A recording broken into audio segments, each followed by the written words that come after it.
Our girl is destitute. What conspiracy theory do you have?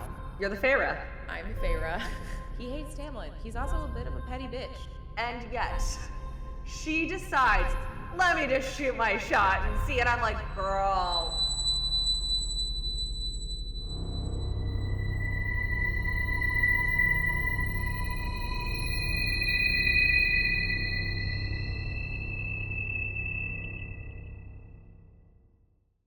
Hi, everyone. Hi. Hi, Serial Squad. Hi. Huzzah. We made it. I'm realizing I'm like also stalling to talk about Oh, yeah. the spoiler-free friends got this disclaimer. So if you've come from that episode, sorry, we're going to repeat it. So as you know, the mitten guard, would you like to say it? Worm. Yes, thank you. That will be the one time we're saying it this episode because that word makes me want to vomit because I had an incident years ago with an apple. That's all I'm going to say. Yep. So instead of calling it that, we will be referring to it as the monster or the creature, the mitten guard monster or the mitten guard creature in this chapter so that I don't puke. So thank you for being patient with me, Corryn, and dear listeners. I'm so sorry I have weird triggers like this. Yep. I mean, we've all got our things that trigger us from weird experiences when we were kids that have nestled themselves into our noggins and we can't do much to get rid of them. So, you know, it's all good, baby girl. We're here for you. What sucks is this didn't even happen to me as a kid. This happened to me as an adult. Oh God, I didn't know that. Yeah. My boss very kindly, like it wasn't his fault. He had an apple tree in his backyard and he brought in apples for everyone. And I was just unfortunate. Oh, I'm so sorry. I forgot about that. I feel so bad. If it makes you feel better, I kind of forgot about it. I think I blacked it out of my memory for a while. And then suddenly was like, why can't I say this word anymore? And then like it took me years to realize, oh, because of that one time. Because that one time. Yeah. Well, all right. We don't have to talk about it anymore, but that is the disclaimer. It will be the monster or the creature or the mitten guard or whatever. But that particular word will not be used in this episode. But what a chapter. God, I love this chapter so much. This is, I think, one of the most iconic chapters in all of ACOTAR. Absolutely. Really. Like, top tier. This is our first, top tier. First, like, I would argue, real action-y chapter. Yeah. Before this, we get a little bit of action here and there, but like this is like not like this. We've never seen anything at this level. Yeah.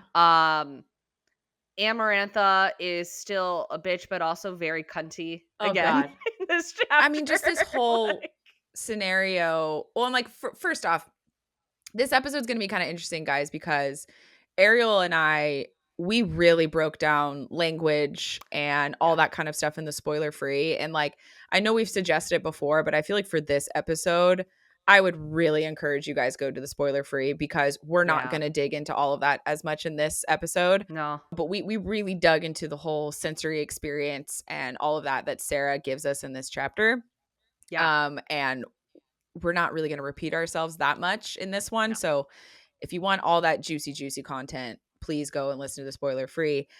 But to slightly repeat some of the things that we said, Amarantha really, I mean, this whole queer coded thing that we've kind of started, it just feels like we're getting further proof because this whole show, this Gladiator arena experience on her floating fucking platform, like with her hand on Tamlin's knee and doing all these little things of like, I heard you're a hunter, hunt this.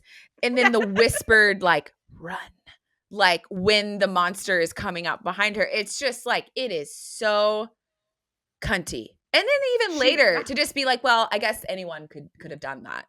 She knows how to put on a fucking show. This is like, I feel this is like a weird combo between like, I'm thinking of like, if for the RuPaul girlies out there, like a weird combo of like Katya or even like Trixie Mattel, but I think a little more Katya. Yeah.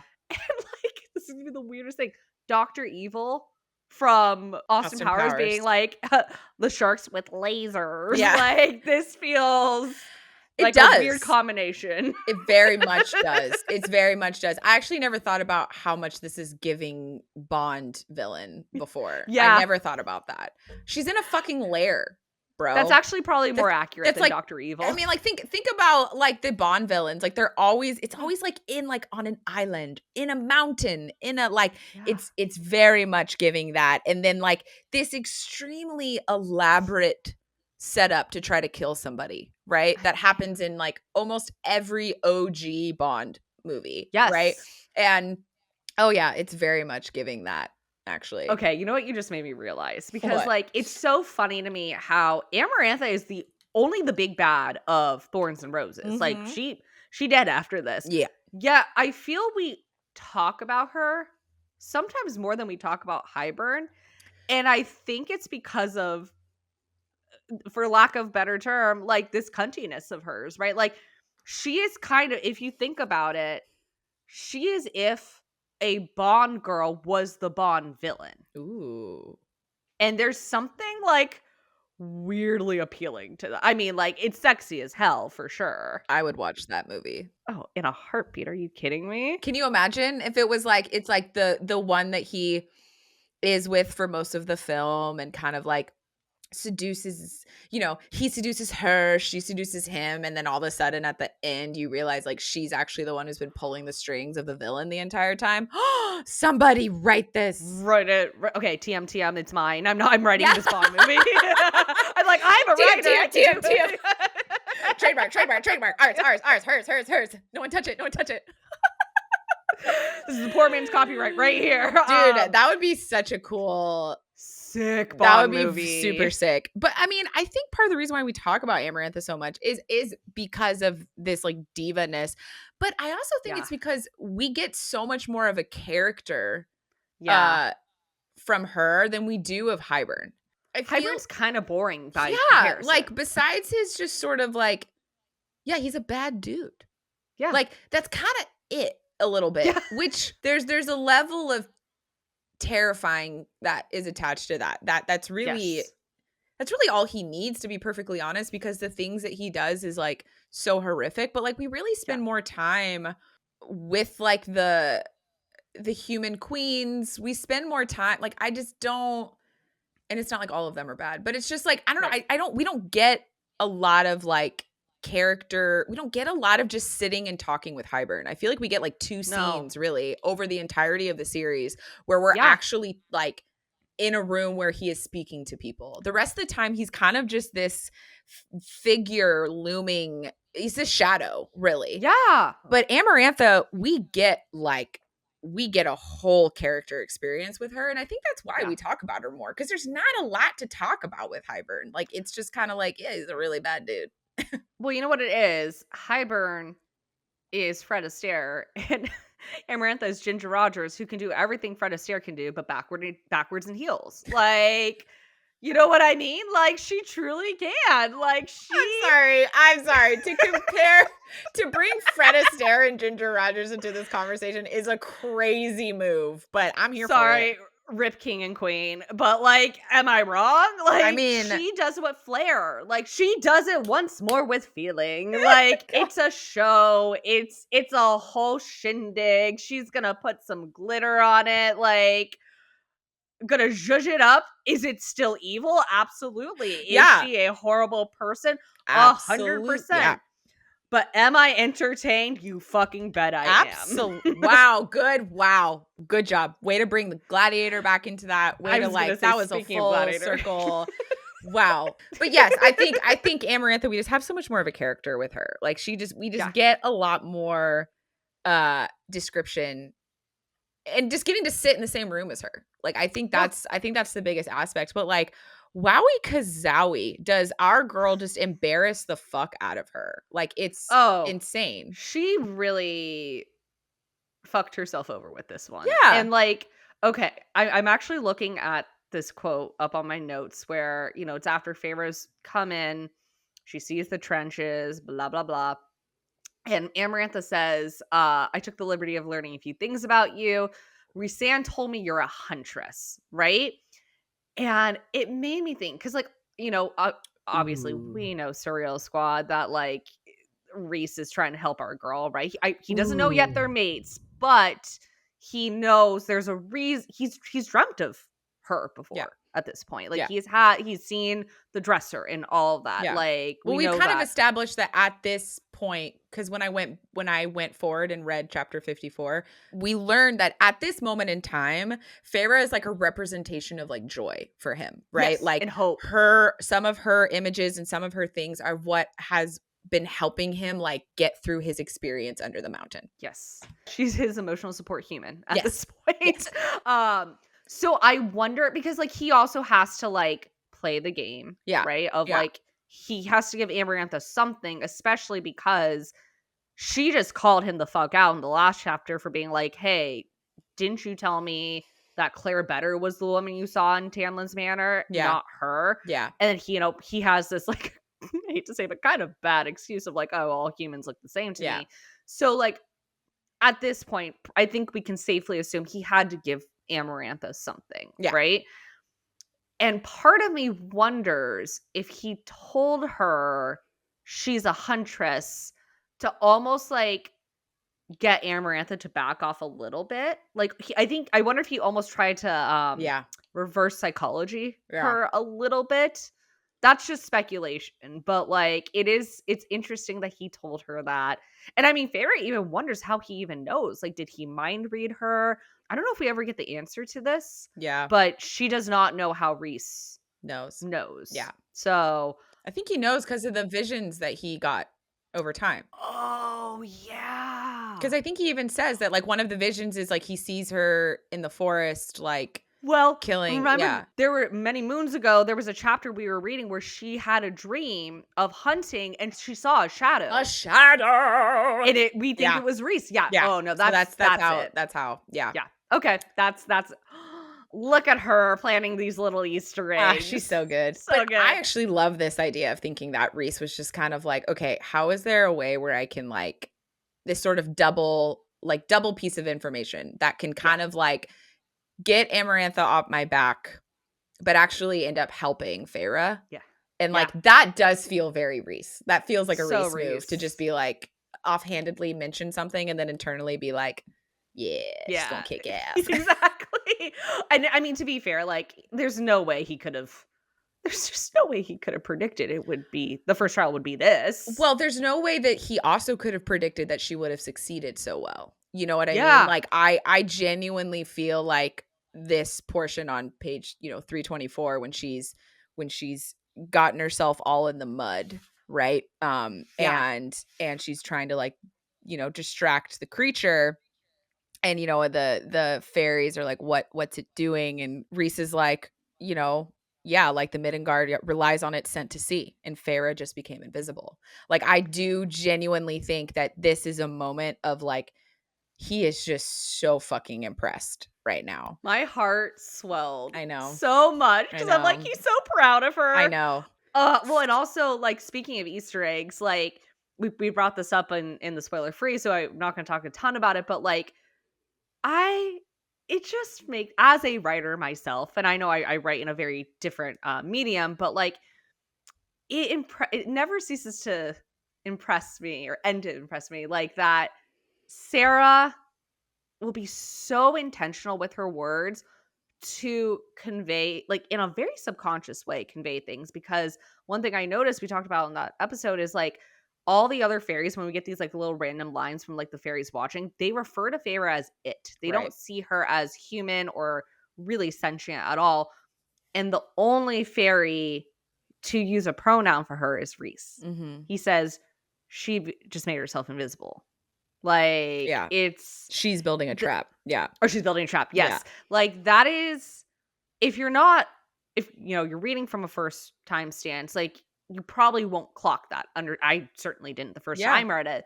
But like when you're like, oh, that was one of our first hints that he genuinely cares about her and he's actually not a bad guy. So well, at least like it's the first hint that Rhys is, whatever his personal feelings are for Feyre, I think it's more of like it's this first hint that he is actually not as evil as we think he is, because he is viewing her as an actual being, right? Yeah. Like, Yeah. so it's very, I mean, yeah, and I didn't notice that until you brought that up in our last recording. So like, yeah, it's very cool and it's very subtle, and it's a Yeah. very cool little trick. I would also say like, there's something about him saying her name too Yeah.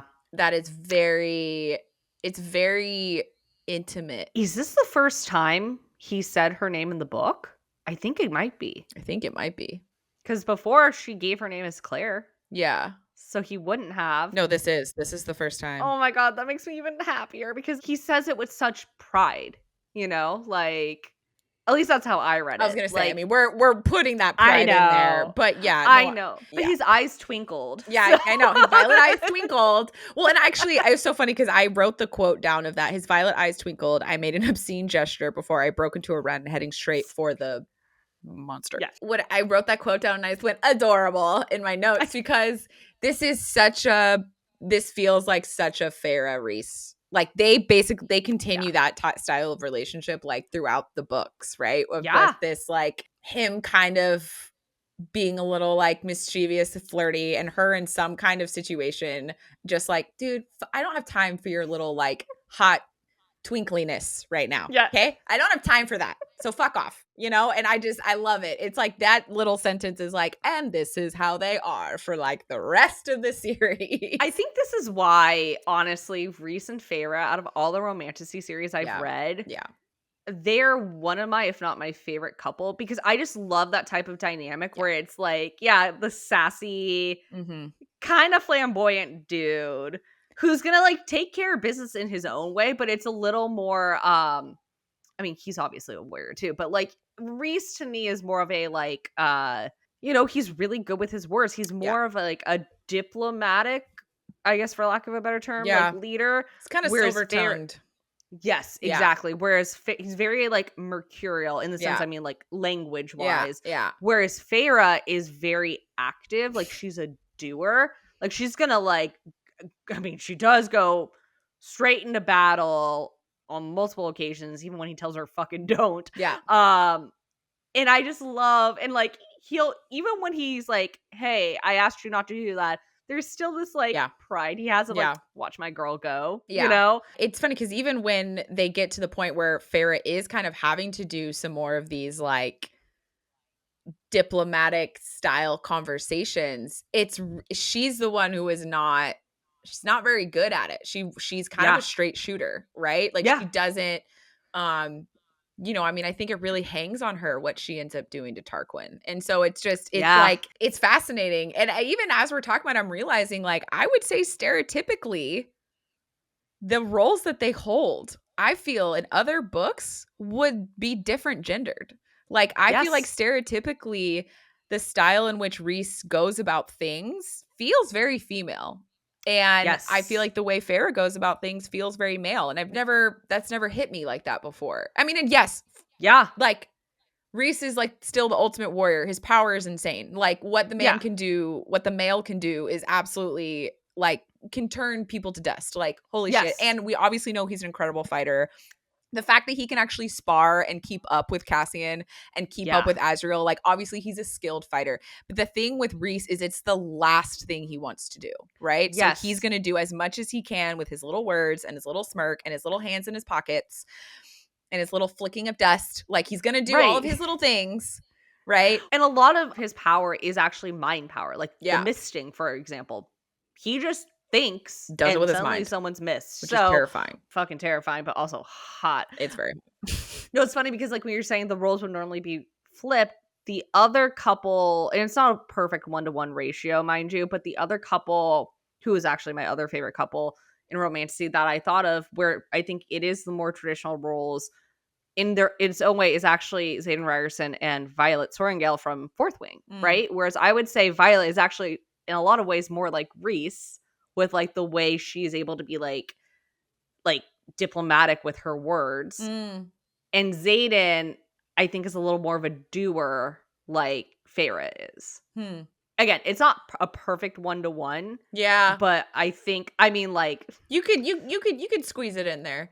What I also love about the Rhys of it all in this chapter Yes. is this like moment at the end where end of the chapter where as a rereader, you Mhm. know who the one person who Yep. bet that she would win is.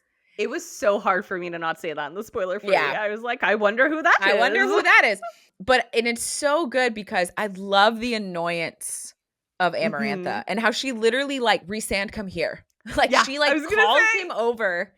And I love it. I love it so much because when you know, you're like, oh, this is amazing. Like Yeah. because I also didn't realize, I forgot that Amarantha actually is like, she's like reading a tally. Who voted what, how much voted for what. Like I kind of assumed she would just sort of let the rabble do that and do whatever. But the fact that she's Right. like actually seeing the tallies is like fascinating to me.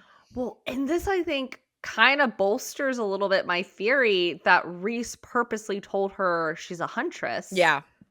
because like, you know, yes, we can go and say like he believes in her, but like he didn't have to bet money on her at all. Right. That's the thing. Yeah. Like, or even if he believed, like, if everyone betted against her, then just no one wins. Yeah. Right. Yeah. So I really think he and his clever little mind like really. Yeah. Well, I mean, I really think his ultimate goal, I think, is to, in this moment, at least in the book, I think is just to like, just fucking pick at Amarantha. Like, I really do feel like that is his. And, you know, I do believe that he is worried about Feyre, obviously. Like, we know from what he says in later books that he Oh has a yeah. lot of concern for her in this time. But I think I mean, because, you know, there are some things that Rhys does in the later books that you're a little like, bro, Yeah. that was a pretty hefty gamble you did there. Like sending Yeah. Feyre to the Weaver, you know, like doing Yeah. some of the stuff that he Oh does. God. He does some pretty, and like, you know, Yeah. it works because ultimately it's him believing in her ability of things. But there's some Yes. pretty hefty gambles he does sometimes. So this feels Yeah. very Rhys, where it's this like two birds, one stone. Feyre Yeah. completing a task and me just really pissing Amarantha off. Like this just feels like he's just this little kid in the candy store, just like, ooh, Yes. this is gonna work. Well, you know what it feels like, and I think that we're gonna get more into this, I think, next week. Well, Yeah. because next week is the episode where they make the bargain, the Next week's famous the bargain. bargain. Yeah. Um, there's already some stuff I know I'm gonna talk about in terms of the fans who don't like Reese still to this Yeah. day.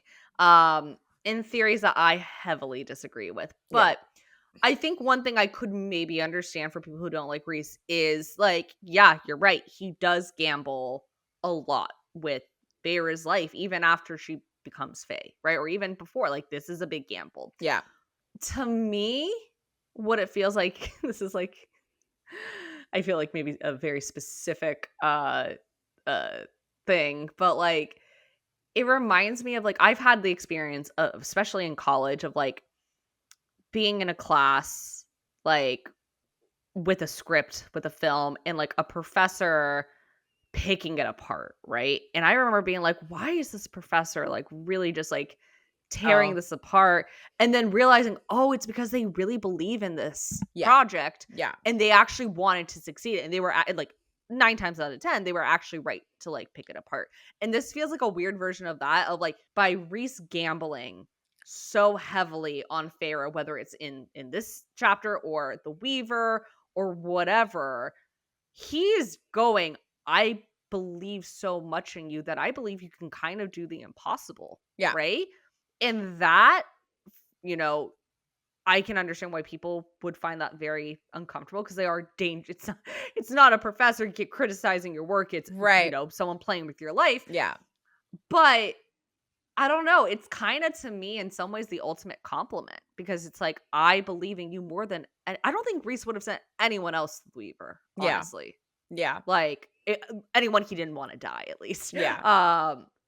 So yeah, and then yeah, even seeing it here, like he just believes so much in her. Well, I mean, I think it's also like, you know, to some of the Reese haters and stuff, like this style of relationship isn't for everybody. Mm-mm. And that's fine. No, You that's know? fine. Yeah. But I think how he treats her and views her, there's a slow evolution, Yeah. right? And I really do believe that before this first task, he is very 50-50 in the sense of Mm, 50% wanting to piss off Amarantha, 50% yeah. hoping that he can do something that will help Feyre survive her first task. Yeah. I don't think he's sitting there because, again, mating bond is not snapped into place. Like, No. none of this stuff. His biggest goal right now is to destroy Amarantha. And then Yeah. Feyre, I think as he goes through this portion under the mountain, he's starting to realize that she actually could be the key to that. And Yeah. then through that process, his affection for her, I think, continues to grow. Right. And so I'm not gonna argue that he has always been looking at Feyre with this mindset of my wife. No. You know what I mean? Like No. it's not, I'm not gonna say that. And I actually even think a No. lot of the stuff that Rhys puts Feyre through in those times, they're all her choices.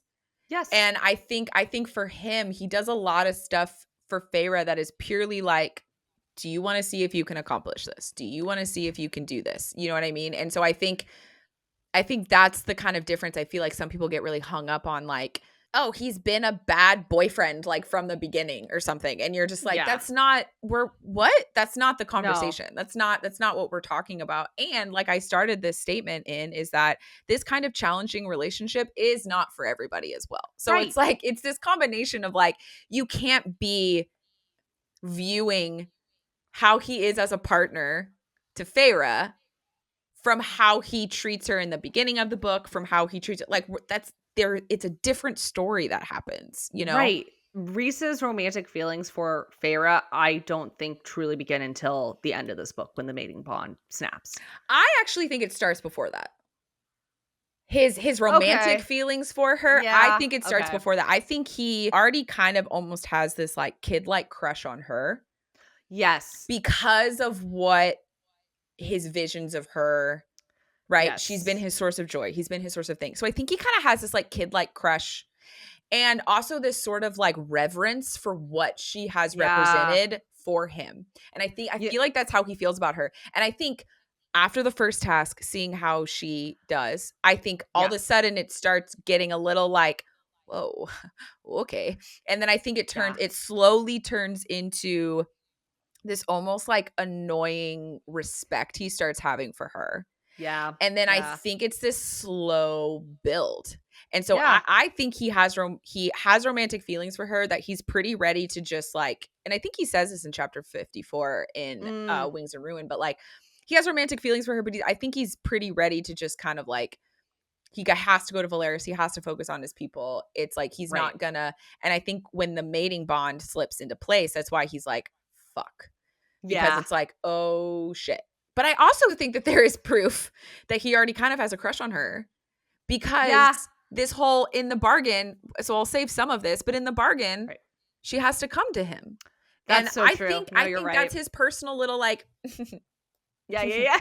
you know? So Yeah. I will stop there because we want to save that for Right. next episode. One thing I was going to say, I think at this point, at least, while you were talking about, like, kind of what she represents to him now, I think that Feyre is kind of the Obi-Wan to Rhys's Leia at this point of, like, you're my only hope, Okay. right? Because of Okay. I mean, we know, spoiler, Obi-Wan dies. Yeah. If you don't know that already, go watch Star Wars. Yeah. But it's not in, like, she ends up being Obi-Wan, but, like, I think that Rhys views her truly as the only possible hope he's had in a very long time Yeah. of defeating Amarantha. Yeah. You know what I mean? Yeah. Absolutely. And No, yeah. in this, like, kind of almost, like, not crazy sense, but, like, if you've seen Star Wars, like, when Leia sends that message to Obi-Wan, it's a Hail Mary, It's a hardcore right? Hail Mary. Yeah. Like, she's, like, not really expecting this to work out. And I think Rhys, to some degree, knows this is illogical to put my faith in a human girl, a 19-year-old human girl, but fuck it, what else do I have? Yeah, exactly. Right? Exactly. It's funny that you bring up Star Wars because I said in the spoiler-free episode yeah. that this whole scene with the monster like really feels it's giving a lot of Star Wars to me. Yeah. The visual of it all in the mud and the pit, you know, it's giving Luke in episode 6, like in Jabba's palace. Like it's just giving like even just like the color palette, like all this stuff, it just feels very like Star Wars. And like, you know, Yeah. I think we'd be remiss if we didn't talk about the whole task a little bit. I know. I feel like my biggest thing that I would love to reiterate is just the overall impressiveness of Feyre and how when baby girl switches into gear, Incredible. I mean, the ladder, the trap, her putting bone shards in the tight corners so she would have something to hold on to while she did fast turns and to help catapult her when she's running away from the monster after she does the blood. Yes. Are you joking? Like that? Because when I first read that when she was putting it in the tight corners, I'm like, why are we doing that? Because you hope that the monster runs into it? Like, what are we? Yeah. And then when she like describes how she grabs it and like uses the force to go forward, I'm like, girl, fucking genius. What I love about this task and the order of how the tasks happen, right? Because you know, the next one is the famous one where she almost fails because she can't read, right? Yeah. And like, look, I am just as guilty as everyone else is for making jokes about how illiterate Feyre is, right? Yeah. But I'm so glad Sarah put this task first because I think there is, and this is just like a belief I have, not just in regards to ACOTAR, but in the world in general, a lot there's a false equivocation that I think a lot of people do of intelligence equals book smarts, right? Mm-hmm. When I think that book smarts is just one part of intelligence, right? Mm-hmm. And I would argue the type of intelligence that Feyre has before she can read, which is survival intelligence, is far more important. Yeah. Because I mean, that's the type of intelligence that humans need. That's why we exist now, right? Like our cavemen ancestors learned how to survive and, you know, for millennia at this point, and here we are now. Yeah. And now we have the privilege of having book smarts, right? And so I'm glad that Feyre got to really exhibit this is like another level of survival intelligence. Yeah. Like you said, to think to put the bone shards, not just to make the trap, but on the corner so she can use them to like swing around so she can gain a little more speed on the monster. Like, what? Insane. I could never. No. Like, no. Well, and that's the other thing too, is it's the quickness of the intelligence, because the thing starts running after her, I guess, like not really running, charging, we'll say, it goes after her. Baby girl's running and like making plans in her head. Like already, you know, and I really do think it would have taken many of us who have not grown up in like a hunter survival space. You're going to take a bit. You're going to run for a while out of fear, obviously. Like that fight or flight's going to take over. But the quickness in which she starts actually planning is the thing that really impresses me the most. And like, it's like, and I said this in the last episode, but like, it's instinctual, clearly. Like she's already, like there are things that are already clocking for her. And even just the quickness of discovering that it's blind. Like just so many little things.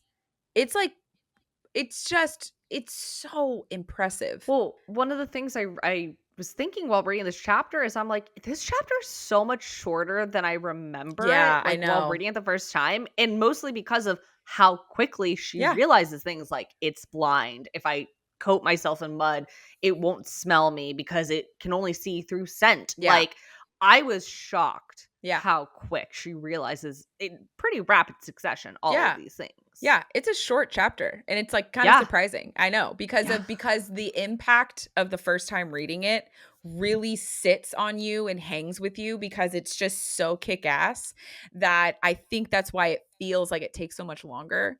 But it like Yeah. to me, I feel like this was like a 20-minute experience. Like I just feel Right. like it like was so depending on how long she was running around and how long she was in the pit, but like or the den, I guess, but like it's still just it feels still like it happened a lot faster than although I guess breaking the shards and putting them that probably took a while. Yeah, but Because I it feel like took she long works enough for the fast. other people to for the fairies to be bored and to start feeding the monster something else. So True. it had to be so True. maybe an hour.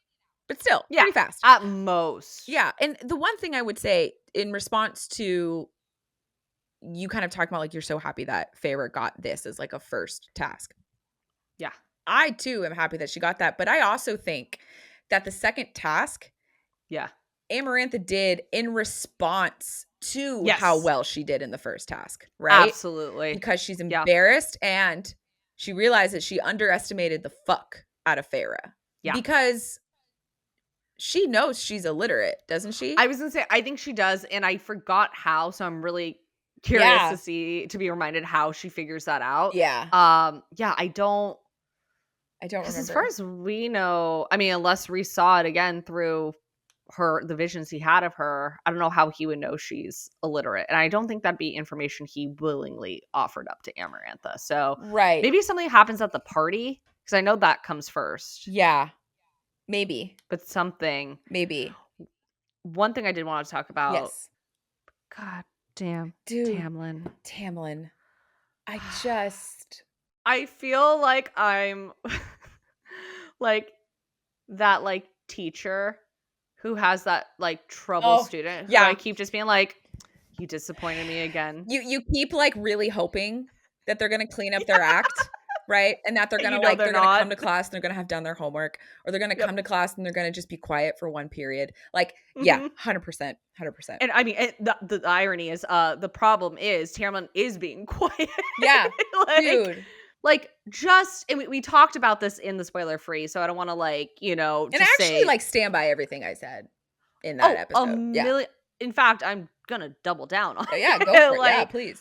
I mean, and Surreal Squad, like, we have to do a little bit of white lying to be like, or not even white lying, a little bit of like, acting. A little bit of acting. Well, because, we were saying, like, maybe he has a secret plan. Well, we know full well he doesn't. One thing we brought up was at any point under the mountain, Feyre could fucking die. And this male is just, and like, look, I get he thinks it's protecting her. And that is true. Yeah. Like, in part, like, that is true. Yes. Him pretending to not care about her is protecting her to some degree. Yes. And this guy also knows how batshit psychotic Amarantha is. Yes. And so I'm just sitting here going, like, do you truly not realize that the woman you claim to love could die at any minute, and the last image she has of you is you just like pretending you don't even know her? Like, that's devastating. And mind you, this is after you just used her. Yeah. Well, it's lack of forethought, Tamlin. I mean, I keep trying to come up with like a catchier nickname for him than that, but I've yet to. Well, yeah. I mean, I'm a broken record with the tragedy of Tamlin. But it's like it's a fucking tragedy, bro. Like, it's like, I feel like this male is frozen into fear and like pride, maybe. Yeah. Because it's just like, I'm even from a spoiler headspace, I'm even hoping that there's some kind of spell we forgot about that was put on him. I know. Because I don't think there was. This, I mean, I guess like, okay, I'm trying to gavel for him. And I'm trying to think like, if I was in his position, I don't think I'd be able to sit and just not have any reaction. Like at this point, what she's doing the trials. So like, I mean, I guess Amarantha can always make it worse. She can always make it worse. She But it's can. just like, I think the only potential thing that I keep having to remind myself is his heart is literally stone right now. right. But he has proven that that Yeah. doesn't prevent him from loving and Yeah. feeling, Yeah. right? Yeah. And so and maybe I'll change my mind on this when we get to Mist and Fury, but like I don't feel like he becomes any more affectionate after his heart is No, turned back into a normal heart. I don't think so. I don't think he changes at all. No. Yeah. So like yeah, and I don't think there was like a spell. I don't recall any. Like I really think this is just him, and again, well-intentioned Right. but misguided, Yeah. And right? like, I feel like it's because my brain also goes to the thing of like, I am not asking for him to step in and save her. Like, No. I understand that we are past that point of that happening because if he would attempt, everyone's dead. Like, it's just Yeah. that simple. Amarantha's just going to kill everybody.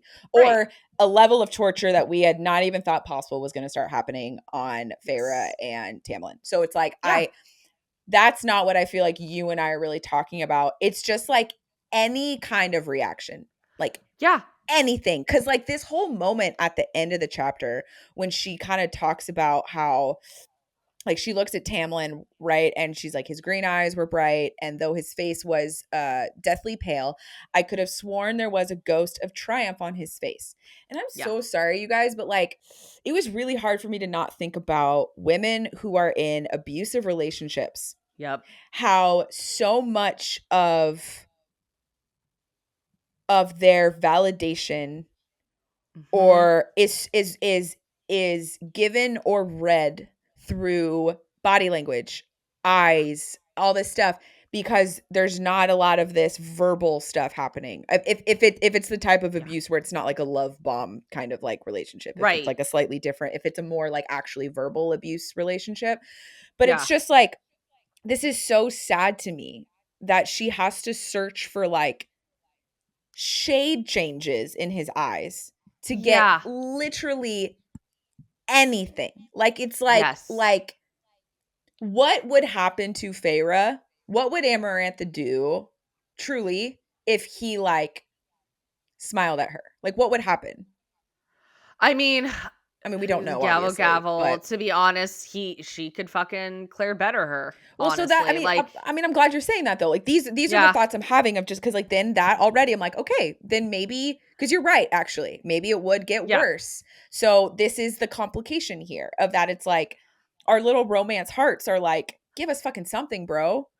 I You think what it know? is for me is it's like I think the inaction and the lack of emotions on his face that we're seeing while like Amarantha is around, Yeah, that I can forgive because I see the strategy there. Like it makes sense.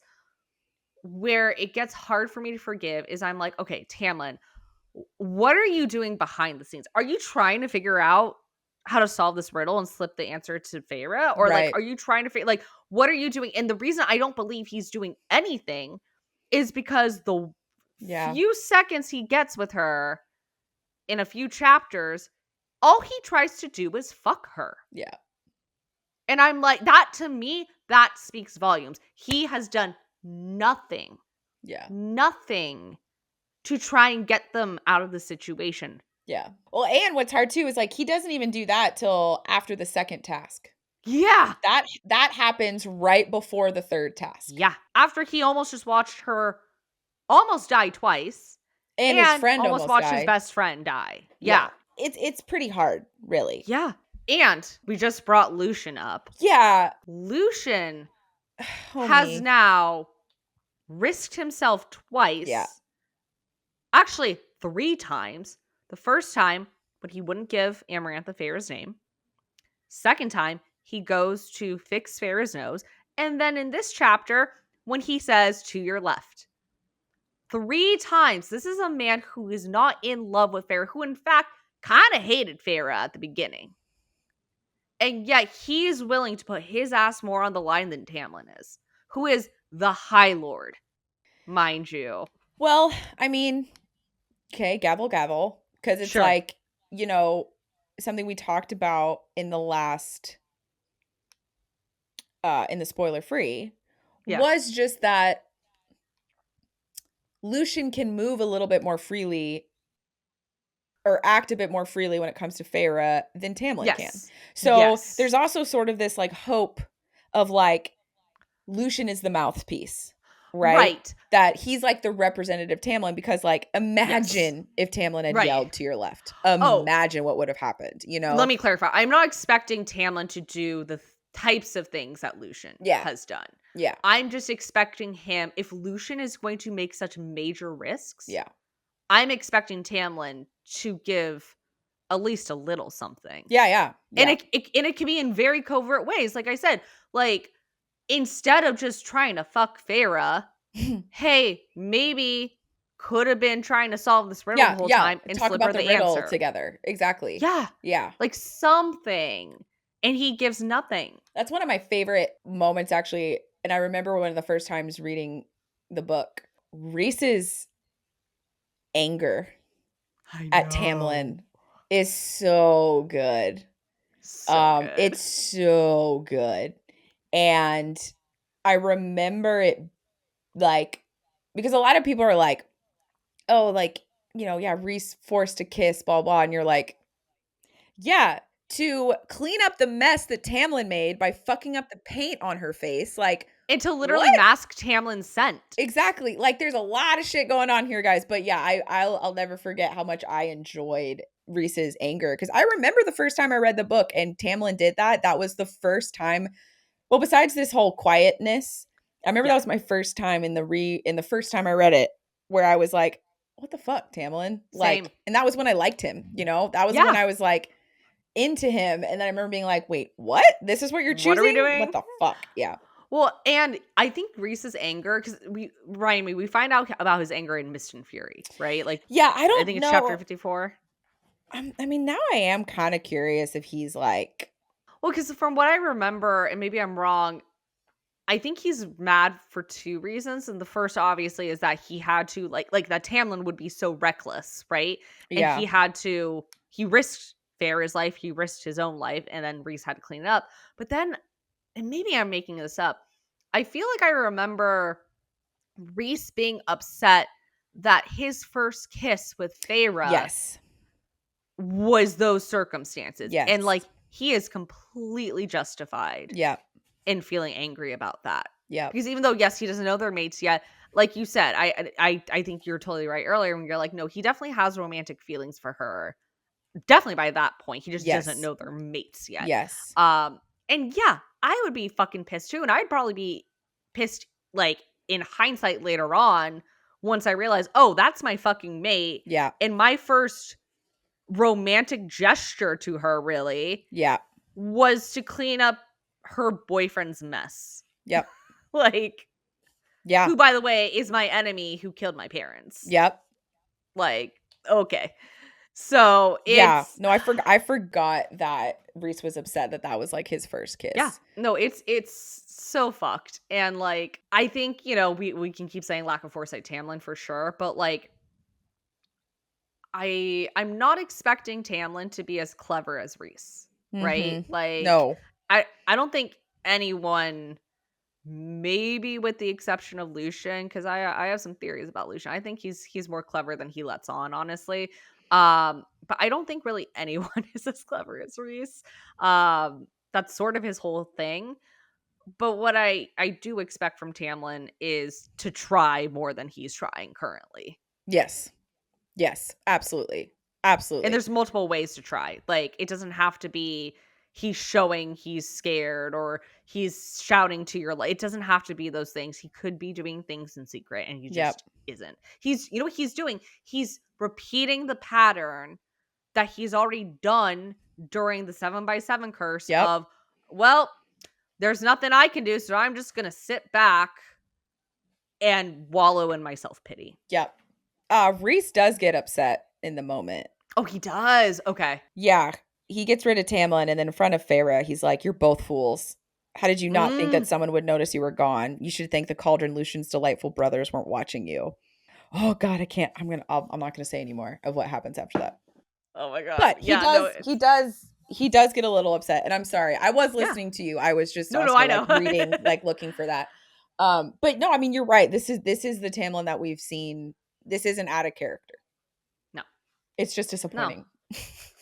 It's so disappointing, and, like, I really again, this is I know it probably sounds weird to a lot of people, but this is why I really hope we get a Tamlin POV book, because I just really wanna know what the fuck he's been thinking this whole time, even What's if the we get it in headspace? hindsight of, like, yeah, what's the headspace? Like, I don't necessarily need a book where it's, like, a retelling of Thorns and Roses, like, we don't need to No. do, Yeah. what Stephanie Meyer did with Yeah. Twilight where it's, like, Edward's book, but, like, I just No. want him to reflect on this time, you know what I mean? And, like, Yeah.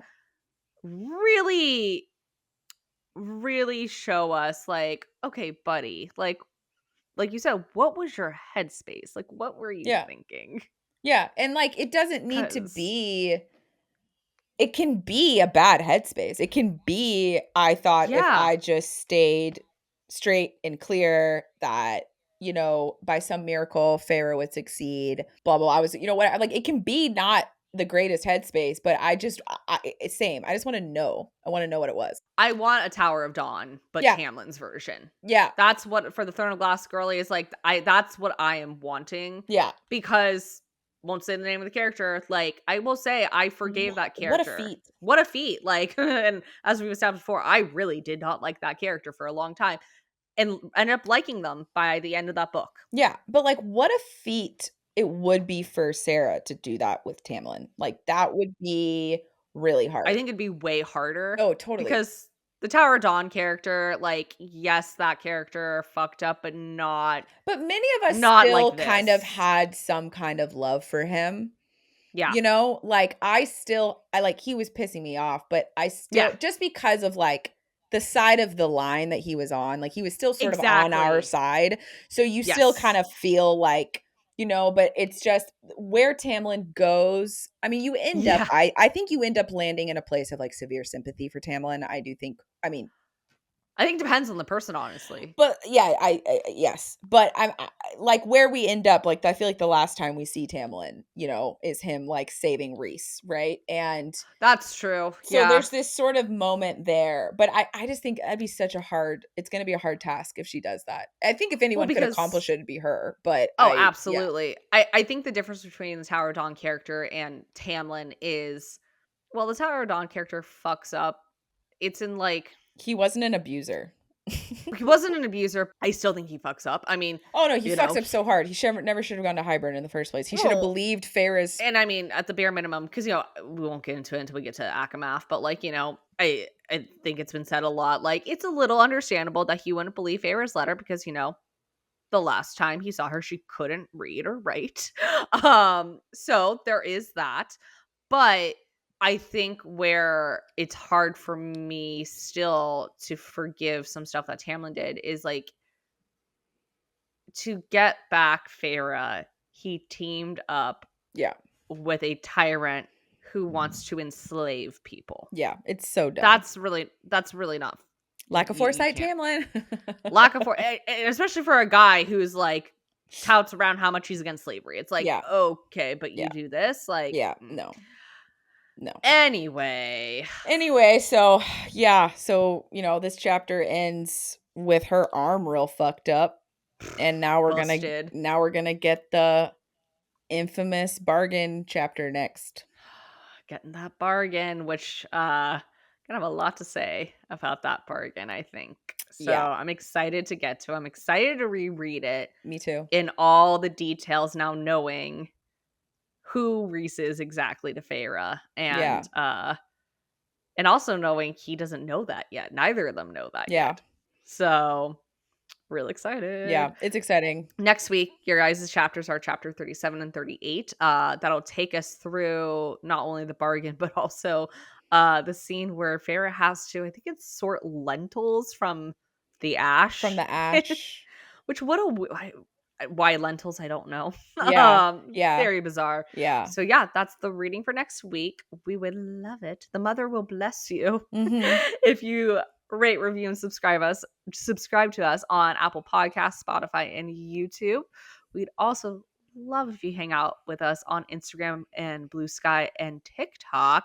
We're actually talking about doing at some point, not sure when, possibly a live or something, to do a cross series theories, as I'm calling it, because we're getting to a point where, like, those of you who have read the Massverse, it's getting real hard to not talk about some theories Well, to that are not want to, or to not be able to really, to like yes. commence some of the deep dives, because there's certain things that Ariel and I are realizing as we're sitting here talking to each other that we're like, oh wait, so I mean, like for those those of who you have who read know, this chapter in particular, it's kind of killing me. I can't talk about one thing. yeah, um yeah, It's a pretty big thing too. So, yeah, yeah, follow us. It'll probably be on TikTok, maybe Instagram. We'll see, but follow us to stay updated on that. And you can also email us at cauldronsaveus@gmail.com. yeah. We're in the action. Yeah, it's gonna be great. I'm so excited. And you guys, as always, you're welcome. And we're sorry. Bye. Bye.